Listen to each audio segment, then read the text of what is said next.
하나님께서는 시대마다 사람을 선택하여 주님의 일을 하십니다. 주님께서는 천사를 통해 또 다른 특별한 어떤 사물을 만들어서 하나님의 일을 하는 것이 아니라 연약하고 부족하지만 우리 인간을 통해서 하나님은 하나님의 일을 해 가십니다. 특별히 시대마다 하나님은 하나님의 종들을 선택해서 주의 일을 해나가시는 그런 하나님이십니다.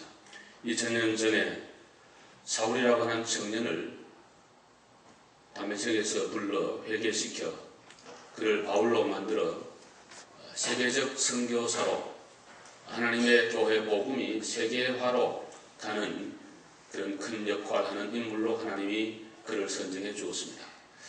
사도 바울 시대에 사도 바울만 있는 것 아니고 수많은 사람이 있었지만 그런 하나님 특별히 사도 바울을 불렀습니다. 그를 통해서 하나님의 큰 역사를 이루게 만들었습니다. 하나님의 교회를 핍박하던 바울이 복음을 전하는 전도자가 된 것은 하나님의 큰 은혜입니다. 하나님의 사랑, 오래 참음, 하나님의 축복이 바울과 함께 있기 때문에 바울은 아무것도 아니지만 하나님의 은혜가 커서 결국은 사도 바울은 2000년이 지난 지금 교회사를 되돌아보면 사도 바울이 아니었으면 하나님의 교회가 오늘 세계적인 교회로 가기는 굉장히 어려웠을 것이다. 그런 차원에서 하나님은 사도 바울을 크게 복을 주시고 바울을 크게 사용하신 것을 우리가 알 수가 있습니다. 사도 바울은 부름받은 뒤에 그는 안디옥 교회의 선교사가 됐습니다. 유명한 교회죠.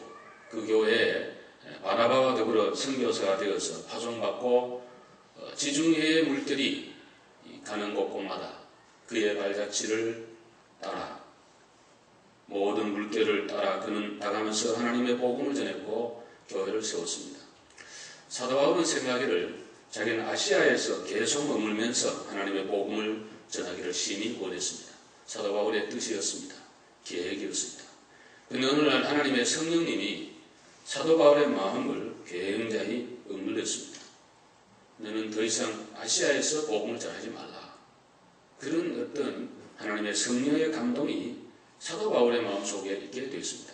그러는 중에 드로아라고 하는 그 해변가에 있는 어느 높은 곳에 있는 도시인데요. 거기에서 환상을 하나 봤는데 저 멀리 그리스 쪽에 있는 그 마게도냐 지역에 어떤 사람이 나타나 건너와서 우리를 도우라는 그런 메시지를 사도 바울이 듣게 되었습니다. 사도 바울은 영성이 아주 뛰어난 분이에요. 그리고 민감한 분이에요. 그걸 무시하거나 이근호하지 않고 하나님의 성령님이 나를 더 이상 이 아시아에서 복음을 전하지 못하게 하는구나. 그리고 저 사람들에게 가서 복음을 전하는가 보다. 그렇게 바울은 성령의 인도를 따라 믿고 배를 타고 마게도냐의 첫 성읍인 빌립보 지역에 가게 됐습니다. 이 첫 성이란 말은 마게도냐 지역에서는 제일 큰 도시라는 그런 뜻이에요. 역사학자들은 그런 얘기를 합니다. 그날 타고 간 사도 바울의 족배는 유럽의 역사를 싣고 왔다는 그런 얘기를 합니다. 만약 사도 바울이 아시아에서 머물러 계속 복음을 전했으면 아시아가 유럽보다 먼저 개발되고 역사의 그 어떤 초점, 흐름, 주도권은 완전히 바뀌었을 것이라고 모든 학자들이 신학자든 일반 역사학자든 이구동성으로 얘기를 하는 것입니다. 그만큼 사도 바울의 그 발걸음이 그때는 아무렇지도 않고 너무나 적은 발걸음이었지만 역사가 많이 흐른 지금에 보면 하나님의 큰 섭리와 경륜을 따라 큰 족적이 되었고 위대한 발자취가 된 겁니다. 특별히 사도 바울은 생각지도 않았는데 빌립보에 갔더니 루디아라고 하는 한 여성을 하나님이 예비해 두셨습니다. 많은 사람이 아니에요. 한 명이에요. 한 명 여자가 예수 제대로 믿고 변화하니까 거기 하나님의 교회가 세워지게 됐고 사도 바울 선교에 처음부터 마지막까지 순교 직전에 빌립보서를 사도 바울이 옥중에 썼는데 거기에 보면 이 빌립보 교회에 대한 고마운 마음을 사도 바울이 표현을 하고 있어요. 한 사람이 변화하면 하나님의 큰 역사에 쓰임받게 된다. 이 루디아 때문에 교회가 세워졌고 빌립보 교회는 유럽의 첫 교회가 되었고 선교의 동력이 되는 그런 큰 역할을 하는 그런 교회로 하나님이 빌립보 교회를 축복해 주신 것입니다. 여러분과 제가 인생을 살아가는데 한 짧은 생애를 우리가 살아갑니다. 성경대로 70, 80 혹은 90, 100 요즘 그렇게 산다할지라도 실제적으로 하나님의 일을 할 수 있는 그 기간은 굉장히 제한적입니다. 굉장히 짧습니다. 순간적이에요. 휙 지나가버린 거예요. 근데 지금 우리들이 하는 일은 너무 미미해 보여요. 뭐 아무것도 아닌 것처럼 보일 수도 있어요. 마치 사도 바울이 갔던 백길처럼 루디아가 사도 바울을 섬겼던 그 작은 섬김처럼 누구도 알아주지 않고 알 수도 없는 그런 걸지 모르지만 그러나 그것이 하나님이 은혜를 주시고 또 많은 세월이 간 뒤에 돌이켜보면 그것이 하나님의 교회를 세우는 일에 세계 선교에 주의 나라 이루어가는 일에 큰 하나의 도움과 섬김과 역사가 될 줄로 믿습니다. 하나님은 우리에게 그런 은혜를 주실 줄로 믿습니다. 오늘 우리가 하는 것이 비록 부족하고 보잘것없어도 문제는 성령의 인도와 진실한 믿음과 정직한 마음으로 섬기기만 하면 하나님은 모든 걸 예비했다가 크게 영광을 받으시고 역사해 주실 줄로 믿습니다. 오늘 이와 같은 귀한 그 역사의 이 과정 속에 몇 가지 과정이 있는데 우리가 첫째 참고할 말씀 13절 말씀 우리 다 같이 한번 크게 읽읍시다. 시작. 안식일에 우리가 기도할 곳이 있을까요? 문밖 강가에 나가 거기 앉아서 보인 여자들에게 말하는데 여기 사도 바울 일행이 빌립보에 갔습니다. 며칠을 지났어요. 안식일이 됐어. 그래서 기도할 곳이 있을까 하여 기도처를 찾아 나선 사도 바울 일행을 우리가 만나게 됩니다. 여기 성간 지역인데 혹시 신학의 회당이 있는가 싶어서 가본 거죠. 이미 유대인들은 디아스포라가 되어서 많이 흩어져 있는데 이 빌립보는 큰 도시니까 혹시 유대인들이 모여서 예배하는 그런 회당이 있을까 해서 안식일날 바울 일행이 그걸 찾아 나섰다는 거예요. 뭐 기도야 뭐 바울이 지금 여인숙에 있는지 누구 집에 있는지 알 수 없지만은 뭐 그 모인 데서 같이 이렇게 신라하고 예배를 드리고 기도해도 얼마든지 될 수가 있을 거겠죠. 그렇지만 사도 바울은 전통적인 그 유대인의 습관을 따라서 안식일이 됐으니까 회당에 가서 기도하고 예배된다는 그런 그 마음가짐, 마음의 자세, 그거가 루디아라고 하는 귀한 여자를 만나게 되는 중요한 하나의 출발점이 되었던 것입니다. 하나님은 이 시간도 동일하다고 저는 그렇게 믿는 사람이에요. 중요한 것은 우리 마음. 오늘도 집에서도 기도할 수 있고 혼자 찬송하고 성경 읽고 뭐 해도 될 수 있겠죠. 그러나 하나님이 정해놓은 구별된 거룩한 예배당에 나와서 하나님께 예배하고 또 말씀 듣고 기도하기 위하여 나온 여러분들에게도 바울에게 주었던 그 생각밖에 엄청난 그런 그 축복을 하나님 예배했다가 여러분에게도 주실 줄로 믿습니다. 중요한 것은 마음이 정직해야 됩니다. 하나님 마음이 정직한 자에게 가까이 하신다고 말씀하고 있습니다. 진실한 믿는 성도에게 하나님은 역사해 주시는 것입니다. 오늘도 기도처를 찾아 나선 이 바울 일행에게 큰 은혜와 복을 주셨고 결국은 또 나중에 보면 기도하는 일을 통해서 하나님의 기적을 만들어내는데 이 16장에 보면 기도하는 얘기가 3번 나와요. 그 조금 내려가서 이런 말씀이 나와요. 기도하는 곳을 찾아가다가 그 다음에는 정치는 여종을 만나서 그 여종을 귀신을 쫓아내주고 구원해주는 그런 큰 역사를 바울이 하게 되고 그러다가 억울하게 옥에 가게 되는데 오해했지만 그 밤중쯤 되어서 그건 물리적으로 시간적으로 밤중이기도 하지만 인생의 길에 참 캄캄하고 어려운 그런 일을 맞이할 때 사도 바울은 기도했다고 했어요. 그래서 이 바울이 평소에 안 갈 수도 있는 그런 상황이지만 기도처를 찾아나간 그 믿음과 마음, 그리고 기도하러 가다가 그 귀신 들린 사람을 고쳐주는 그런 마음, 그러다가 어려움을 당할 때도 우왕좌왕하지 않고 제일 먼저 한 것이 하나님을 찬송하고 기도할 때 하나님은 기적을 바울에게 베풀어 주신 겁니다. 여러분이 어려울 때도 물론 기도해야 되겠습니다만 대부분 사람들, 평소에 기도 안 하는 사람들은요, 어려운 일 맞으면요 방방방방 뛰기만 하고 앞뒤가 몰라서 죽겠다는 말만 하지 기도할 줄을 몰라요.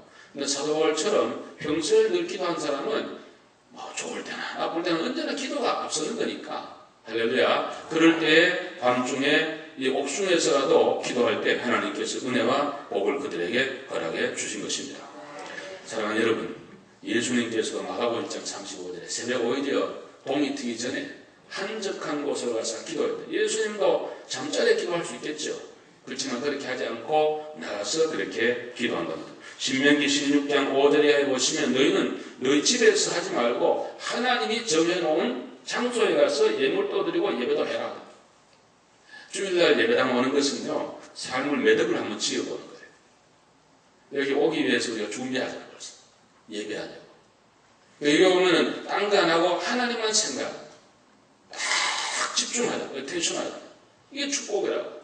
그래서 지난 날을 회개하고 또 삶을 재정비받고 방향을 치시받는 그런 은혜를 예배 중에 받는 거니까 이 예배가 얼마나 중요한가 하는 거예요. 빌리그레함 목사님이 어떤 분이 질문을 했어요. 목사님, 주일날 제가 기도는 소가 자꾸 구덩이 빠지는데 어떻게 하면 좋습니까? 그러니까 목사님 하신 말씀이, 교회 가지 않고서라도 그 소를 꺼내야 되겠죠. 그리고 시간이 되면 교회 가야 되겠죠. 그렇지 않습니까? 교회 올라가면 예를 들면 뭐 집에 불이 나는데 나는 불 안 끄고 교회 예배를 한다. 조금 어떻게 보면 신학에서 보이지만 좀 상식이 안 맞죠. 이런 얘기하면 우리 김 목사님 참 믿음도 없네 이렇게 생각하지 마세요. 그렇잖아요. 집에 불이 났는데 불을 꺼야죠. 근데 그 다음에 이 사람도 이런 질문을 했어요. 목사님, 매주일 소가 빠지면 어떻게 하면 좋을까? 그렇습니까? 그러면 그 소를 팔아야 됩니다. 한번 우리가 어떤 일이 있어서 위급한 상황이 있다. 그러면 그걸 위해서 우리가 해야 되겠지만 늘 그것 때문에 예배하고 기도하는 일에 방해가 된다. 그것이 뭐 소 빠진 얘기 그게 아니라 우리 삶에 어떤 내가 기도를 해야 되는데 그것 때문에 늘 기도가 안 된다. 기도할 수 없도록 만들어준다. 그 사건이, 그 사업이, 그 작업이, 그 직장이 예배하는데 늘 방해된다. 그렇다면 좀 생각을 달리하고 정리하고 예배하고 기도하는 걸 우선순위로 하게 하고 그걸 하게 되면 하나님께서 은혜를 더 베풀어 주시고 또 그 사람이 진실한 믿음의 성도가 아니겠어요?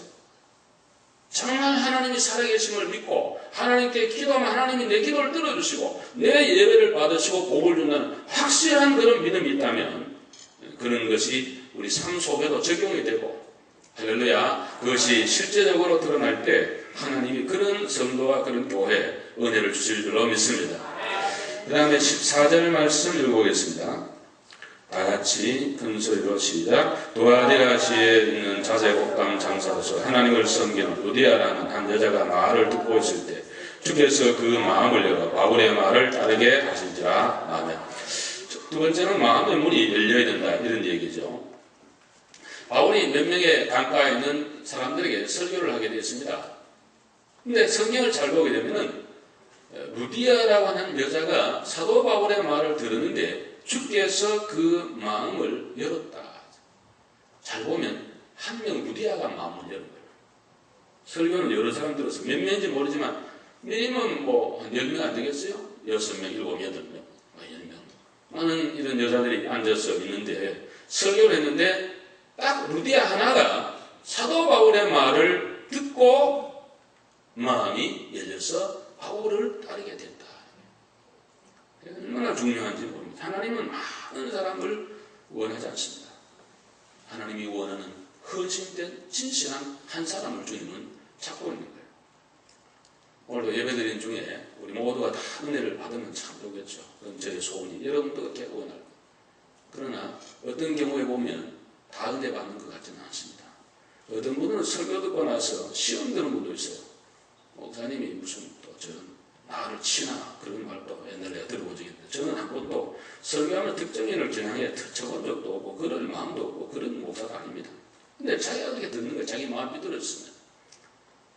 근데 분명한 건 제가 말씀드렸는데 두 사람이 예배를 드려도 분명히 한 분은 누군가 은혜를 받아요. 그리고 우리 교회도 보면은 예배를 드리고 늘 나가다 보면 10년, 20년 동안 한 번도 저한테 뭐 은혜 받았다. 물론 뭐 받았겠지만 잘 표현 안 한 분도 가끔 저에게 그렇게 표현한 분이 계세요. 그럴 때마다 오늘 저분을 위해서 하나님이 이 말씀을 줬구나. 오늘 이 예배 가운데도 하나님께서 루디아와 같은 그런 한 분을 예배해서 루디아 한 사람이 개종을 하니까 온 집안이 진짜 예수를 믿게 되고 세례도 받고 그리고 교회가 세워지고 인류 세계 역사에 유럽의 모체교회가 되면서 사도 바울의 선교에 가장 크게 공헌한 그런 교회로 이 교회를 하나님 사용했거든요. 오늘 우리 가운데도 이런 은혜가 있기를 주의 이름으로 축복합니다. 그런 분이 있기를 바랍니다. 하나님을 공경한다는 말인데 사도 바울이 복음도 안 전했는데 무슨 하나님 공경하는 게 있었나 그러는데 우리가 잘 생각하면 이것은 유대교에 내려오는 그러한 신앙을 얘기합니다. 소위 말해서 신학적으로 문의 개종자라 그러는데 이거는 예수 그리스도가 누구인지 잘 모르는 구약적 엘로힘 하나님을 경외하는 그런 사람을 가리켜서 문의 개종자라고 그리고 예수를 구주로 믿고 거듭난 성도를 의의 개종자라고 해요. 우리 일부 예배도 되는데 한번 따라합시다. 문의 개종자, 의의 개종자, 문의 개종자에서 의의 개종자로 변화해야 하나님의 교회 일꾼이 될 줄로 믿습니다. 전통적으로 내려오는 의식과 외형제 이런 것만 가지고는 그 사람이 주의 교회에 헌신자는 안 돼요. 그냥 처치고 왔다 갔다 하는 처치 멤버는 될 수 있지만 정말 거듭난 중생은 크리스찬은 아니라는 얘기예요. 루디아는 바울을 만나기 전에도 하나님을 공경하고 있었어요. 그런데 그날따라 사도 바울의 설교를 듣는 중에 중요한 말씀은 주께서 루디아의 마음을 열어 바울의 말을 따르겠다. 우리의 마음은 우리 마음대로 열었다 닫았다 잘 안 되지요. 주께서 오늘도 강력한 성령의 힘으로 감동으로 여러분의 마음을 열어주시기를 바랍니다. 중요한 것은 마음입니다. 우리 기독교는 마음을 중요하게 여기는 겁니다. 잠언사랑 23절에 무릇 지키는 하는 것보다 더욱 내 마음을 지켜라. 생명이 거느니 이에서 남이니라라고 말씀하고 있고 로마서 10장에 보시면 9절에 이런 말씀이 나옵니다. 사람이 마음으로 믿어 의에 이르고 입으로 시인하여 구원에 이른다는 말씀이 나옵니다. 이 마음으로 믿어야 되는 마음으로. 입으로 믿는 게 아니라 믿는 건 마음으로 믿고 시인은 입으로 하는데 로마서 10장 17절에 하나님의 말씀을 들을 때에 믿음은 들음에서 나고 들음은 그리스도의 말씀으로 말미암다 그러는데 설교를 들을 때에 마음에 들려져서 마음의 은혜를 받아야 마음으로 믿어지게 되고 그 믿어야 하나님의 구원이 임하게 된다는 귀한 사실입니다. 그래서 우리 마음이 중요해요. 지금도 하나님 이 시간 이렇게 말씀합니다. 여러분들이요 여러분 마음을 나에게 달라. 잠언 22장 7절에 보시면 사람의 생각이 어떠하면 그 우인도 어떠하다. 중요한 것은 무슨 생각 무슨 마음을 가냐에 따라서 내 사람의 됨됨이가 이렇게도 되고 저렇게 된다. 오늘도 우리 마음에 성령으로 충만하고 은혜가 충만하고 미래에 지향적이고 소망이 충만한 그런 마음을 가지게 되면 하루 종일 기쁨이 충만하고 하나님의 자녀로서 미래에도 큰 은혜를 받게 되지만 마음에 그냥 불편한 마음 갖고 불평하고 원망하고 싸울 마음 가지고 시기하고 죽일 마음 가지고 안 된다 그러고 이런 마음이 막 일어나게 되면 그 말한 대로 마음 먹은 대로 그렇게 되는 거예요.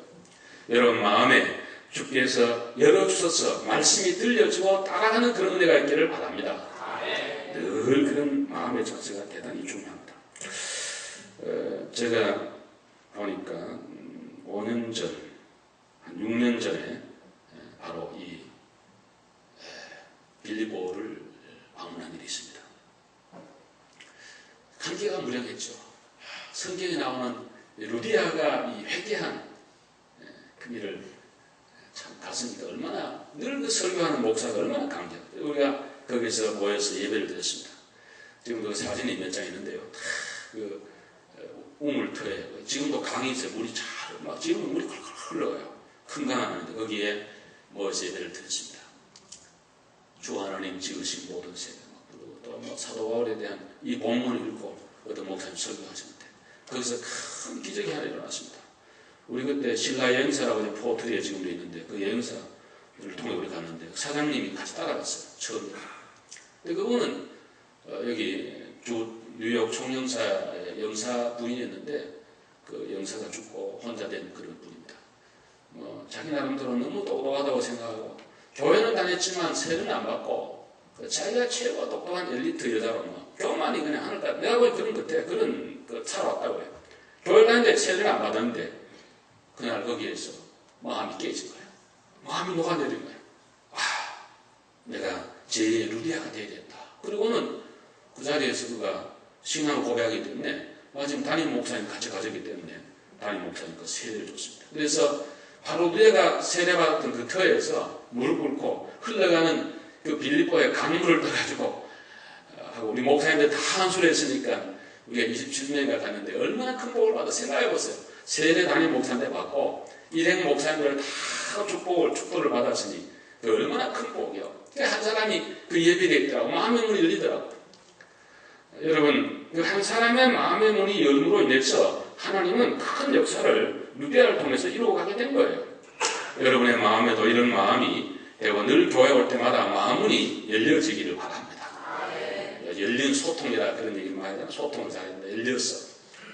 우리 마음이 주님께 열어주고 중요한 건 내 마음인데 하나님 늘 하나님께서 내 마음을 열어주십시오. 세상을 향하여도 열린 마음이 되고 해주시고 또 이웃을 향하여도 하나님을 향하여 특별히 내 마음이 열려서 주의 은혜가 내 가슴에 내 심령에 우리 교회에 내 가정에 충만히 임하기를 기도하고 그런 열린 마음으로 살아갈 수 있게 되기를 주의 이름으로 축원합니다. 그 다음에 15절 말씀 같이 읽읍시다. 다 같이요 시작. 그와 그 집이 다 세례를 받고 우리에게 청하여 이르되 만일 나를 주 믿는 자로 알거든 내 집에 들어와 요하라고 강권하여 머물게 하니라. 아멘. 섬기는 자가 된 루디아입니다. 사도 바울이 설교를 하니까 은혜를 받고 세례를 받는데 그와 그 집에 다 세례를 받았다 그랬어요. 남편이 이 얘기가 안 나오는데 남편이 없는지 잘 모르겠습니다만 어찌됐든 이 루디아가 은혜를 받음으로 온 집이 다 세례를 받았다. 어떤 그 주변학자가 성경을 보니까 이건 참 이상적인 거라는 거예요. 어느 집이든지 여자분이 아내가 먼저 은혜를 받는 게 너무 좋다는 거예요. 저도 그렇게 100% 동의합니다. 남자가 은혜를 받아서 여자를 이끌라 그러면 싸움이 많아요. 집에서 저쪽 싸움 자주갈 싸워요. 구령 예배 한번 하려고 해도 아마 남자들 결제하면 뭐합니까? 부인이 안 된다 그러면 가정 평화를 위해서 또 그리고 또 청소도 해야 되고 화장실부터 닦아야 되잖아요. 평소에는 안 따고 사는가 봐 다들. 그러니까 사람 오다 그러면 화장실부터 닦고 이러는데 잘 닦으세요. 그래야지 위생이 좋습니다. 백킹도 해야 되고 밥도 준비해. 그러니까 여성분들이 은혜를 받고 교회 섬기게 되면 남자는 그냥 따라가면 되는데 남자가 은혜 받고 하려고 그러면 자꾸 부대끼는 거니까 힘든다고요. 그래서 오늘 리뷰 예배도 그랬는데 우리 모든 모매님들 은혜를 많이 받게 되기를 주의 이름으로 축원합니다. 목소리가 너무 약하네. 은혜 안 받기로는. 어찌됐든 이 루디아가 은혜를 받으니까 온 집안이 다 세례를 받게 되고 받은 은혜가 너무 커가지고 사도 바울 일행을 강권하여 집에 있게 했다는 거예요. 그 말이 뭘 말해요? 사도 바울이 목사님 우리 집에 좀 계시면서 복음 전하죠. 그러니까 사도 바울이 아니요. 나는 텐트 치면서 내가 하는 거니까 나는 신세들이 있습니다. 그렇게 했겠죠. 그러니까 강권했다는 단어를 써요. 여러 차례 강권을 한 거예요. 사도 바울은 아주 깔끔한 분이에요. 그리고 남에게 신세지기 싫어하는 분이에요. 그렇기 때문에 루디아가 요청을 하지만 거절한 거예요. 그렇지만 강권을 하니까 사도 바울이 거기에 머물고 있으면서 우리가 16장 내용을 아는 대로 그 집에 있으면서 왔다 갔다 하면 복음을 전해가지고 결국은 옥소에 갔지만 간사장이 회개하면서 결국은 교회가 세워지는 그런 큰 일을 이루게 됐다는 거예요. 목사님들 지난 전도자 일행에게 밥 몇 개 해드린 거 뭐 그렇게 큰 일이겠습니까? 여러분이 살아가면서 남을 몇 분 대접한다고 해서 여러분 가난해지는 것도 아니고요. 그거 아낀다고 해서 부자 되는 것도 아닙니다. 교회 섬길 때에 한번 내가 교회를 위해서 봉사해야 되겠다. 섬기고 대접하고 받들어야 되겠다. 공헌도 좀 해야 되겠다. 그거 아꼈다고 해서 여러분 부자 된 거 아니고 그거 했다고 해서 뭐 가난하게 되고 그런 거 아닙니다. 여기 오늘 루디아를 보세요. 그가 뭐 얼마나 대접했는지 며칠 기억이 있도록 했는지 그건 알 수 없지만은 성경에 기록을 했잖아요. 그리고 2000년이 지난 지금에도 아가페 장로교에서도 그 루디아의 귀한 행적을 제가 이렇게 자랑하면서 그렇게 하자고 하잖아요. 얼마나 큰 복이에요. 그러니까 여러분과 제가 하나님의 교회와 나라를 위해서 과연 뭘 했나 할 때 별로 한 것이 그렇게 많지를 않습니다. 다 후회할 일들이에요. 지금 그 빌립보에 가보게 되면은 루디아 기념교회가 잘 지어져 있어요. 너무너무 잘 지었어요. 평소에 예배 드리는 건 아니에요. 순례자들이 와서 예배하라고 지어놓은 교회예요. 루디아 기념교회 강가에 딱 있어요. 그리고 루디아 기념 호텔도 있더라고요. 그 세례받은 장소를 잘 정리해서 수많은 순례자가 와서 예배하고 기도하고 하는 루디아의 헌신이 뭐 대단한 거 아니에요. 우리가 지금 아가페 장로교회 모든 집사님들, 권사님들이 하는 그 봉사에 아마 100분도 안 되리라고 생각합니다. 뭐 사도 바울이 이 집에 계속 있을 거 아니잖아요. 좀 이따 갔잖아. 그렇지만 그 작은 섬김을 굉장히 큰 걸로 그렇게 하나님이 복을 많이 내려주도록 우리가 발견하게 됩니다. 여러분 오늘 또 우리가 섬기는 섬김이 진실과 정직과 믿음으로 한다면 하나님은 그 일을 통해 크게 영광을 받으시고 여러분과 여러분 후손에게도 큰 은혜와 복을 반드시 주실 줄로 믿습니다. 오스턴에 가면 유학생들이 많이 와 있습니다. 그리고 대학촌이기 때문에 교회들이 젊은이들도 많습니다. 또 우리 KBC 교단에도 그 영어로 하는 예배하는 그 교회 중에 큰 교회도 많이 있는데 어느 게 일어난 실화였습니다. 어떤 집사님 네 분이 딸아이를 보스턴의 유능한 대학에 이제 유학을 보내놓고 기도하고 있다가 한번 시간을 내어서 두 네 분이 이 사순절 기간에 딸 있는 보스턴을 방문하게 됐어요. 근데 그 집사님 네 분이 너무 믿음이 좋은 분이다. 근데 왔더니 딸이 출석하는 교회에 그 학생들을 그렇게 공부에 바쁜데도 사순절이니까 사순절 특별 새벽 기도를 한다고 해서 딸과 함께 사순절 새벽 기도회를 참여하게 되었습니다. 너무 귀한 거 아니에요? 공부하는데 또 여행 왔는데 딸이 다니는 교회 믿음이 좋으니까 새벽 기도 나오는 거죠. 와서 보니까 젊은이들이 많이 모였다가 아침도 못 먹고 막 학교에 가기 다 바쁜 거예요. 그래서 부인 집사님이 남편 보고 여보 우리 이렇게 왔는데 참 젊은이들 앞으로 교회에 또 정기에 학기에 다 큰 인물들 될 텐데 우리 한번 이런 기회에 한번 섬깁시다. 남편 좋다고 우리 하루 종일 뭘 하느냐고. 그래서 두 네 분이 그 루소리 가가지고 장을 봐가지고 아침에 육개장을 아침마다 맛있게 끓여가지고 한 달간 딸과 함께 새벽기도 오는 젊은이들 미리 다 준비하다 예배 딱 마치면 설렁탕 육개장 해가지고 젊은이들 한 그릇씩 먹고 깍두기 먹고 학교 가더라고. 그러니까 학생들이 얼마나 좋아하는지 그냥 너무너무 좋아하는 거예요. 다 부잣집 애들이고 다 그렇지만은 객지에서 정말 예배 은혜도 받았는데 특별히 또 한국서 오신 집사님 네 분이 정성을 다해서 자기 딸을 주는 것처럼 그렇게 자식 섬기듯이 그렇게 하니까 얼마나 좋아요. 내 딸이 관연한 딸이 되었고 또 그 교회 안에 하버드 대학 대학원생 하나 나이 든 학생이 하나 있었는데 결혼 정년기인데 얘가 얼마나 믿음이 좋은 그런 학생이었는데 가만히 보니까 한국서 오신 두 네 분이 너무 어른들이 믿음이 좋고 가정이 너무 화목하고 그 사람이 그렇잖아. 화목한 가정을 보면 나도 저 집에 이렇게 됐으면 이런 마음이 이제 생기는데 그래서 이 하버드 학생이 이 딸에게 프로포즈를 해가지고 둘이 사귀게 되고 결혼해서 아주 행복하게 잘 산다는 그런 얘기를 제가 들어보았습니다. 극단적인 얘기인지 모르겠습니다만 저는 그런 얘기를 들으면서 그런 생각을 해보았습니다. 하나님은 히브리서 6장 10절 말씀처럼 성도를 섬긴 것과 지금도 섬기고 있는 것을 하나님은 절대로 잊어버리지 않는다. 우리 하나님은 전능한 분이고 다 보고 계십니다. 그런 인연을 하나님 줘서 축복의 가정을 이루었다는 그런 말씀입니다. 어제도 저는 오전에 우리 이웃교회에 있는 장로님 딸이 결혼하는데 11시 결혼식인데 토요일날 11시 결혼한 거 처음 봤는데요. 갔더니 90%가 2세들이고 많은 젊은이들이 왔습니다. 그리고 예배 참여해서 큰 감동과 은혜를 받았습니다. 그리고 장로님이 이렇게 오면서 덕을 많이 쌓았구나 그런 생각을 제가 해보았습니다. 저도 이제 곧 자녀들을 이제 곧 결혼시켜야 될 그런 또 이제 때가 가까워오는 것 같은데 유심히 또 이제 보았는데요.